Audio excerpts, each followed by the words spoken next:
Damaskus dehors. A c'halvarse zo kichen mazime kernevez. A tu den deus matehe mekanik a red a den na poltret. Ar pez a zo fentus eo pazier toast eus ar groaz a he, pa vez toasted ar groaz un zoom. Zoom, a re an deus un zoom. Gra ur zoom a he, var hag e veli un dra bennak fentus, brao kenan. Deus toast, matehe faz d'ar groaz. Hag e veli un dra bennak.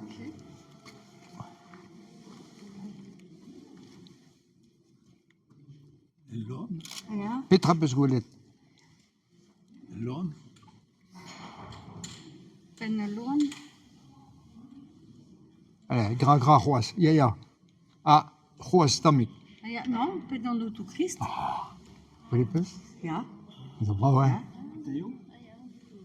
Pen Jesus Christ. Hag e zo deud a he.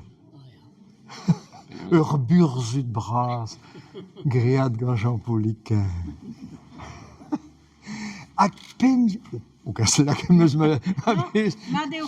Madeo, gelet peus ten nanean. Hag a Jesus Christ se em eus kavet, ma en doa pel gomzet din, hag galvet a hanon, Jean, ouezez ket peta zo en gavet hag imio, ar feunteun Mariamis Picard, ar feunteun sakr, a zo bet hastet, hag eus pre nimit ur bern bremañ louz touni mein hag al... Ah, setu me oaet, pa ban diouan gezen gant batakoz o bar ur beden da e kichen a ar feunteun sak, se. Hag o sellout war an trao, peta zo o dibasial, a me chacha war un dra bennak, me gavet din oa matehe un tamm ouarn, hag e oa kroaz Jesus Christ, mes e Poutine e oa.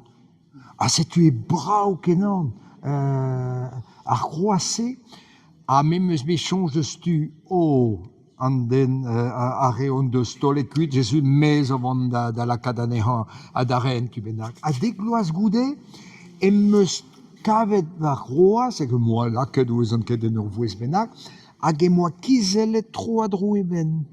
Hag e moa chachet ben e oa barz a Poutine, ne oa ket staget bar a Poutine, hag e meus gret pladet anezhañ, hag e meus gret un toul e barz a mein ar mein benerez, hag e meus peget anezhañ.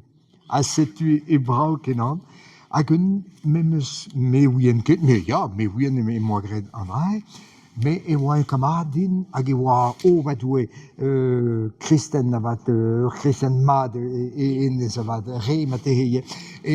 Hag en doa lakete, Jean, deus da veleta peta meus gwelet amañ, hag e brao kenan, ya. Setu, istor.